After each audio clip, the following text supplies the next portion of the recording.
उत्तर पश्चिम बंगोपसागर पार्श्ववर्ती पश्चिमबंग उपकूल और तत्संलग्न बांग्लादेश उपकूल अंचल आज सकाळे एक लघुचाप क्षेत्र सृष्टि होईछि। एही लघुचाप क्षेत्रटी घनीभूत होई पश्चिम उत्तर पश्चिम दिगरे गति करिब।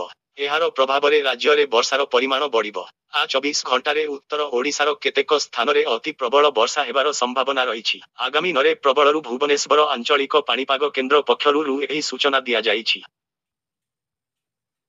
पाणीपाग केन्द्रर सूचना अनुसार लघुचाप क्षेत्र प्रभाव में आगामी घंटे उत्तर ओडिशार केतेक स्थान में प्रबलरू अति प्रबल वर्षा हेबार संभावना रही। किछि किछि स्थान में 7 रु 20 सेंटीमीटर और गोटे दुईटी स्थान में 20 सेंटीमीटर अधिक वर्षा होई पारे। आज 12 जिल्ला को प्रबल वर्षा नहीं येलो वार्निंग जारी करिछि पाणीपाग केन्द्र। सेही जिल्ला गुड़िक हेला बरगड़, झारसुगुड़ा, संबलपुर, देवगढ़, सुंदरगढ़, अनुगोल, ढेंकानाल, केन्दुझर, मयूरभंज, जाजपुर, बालेश्वर और भद्रक।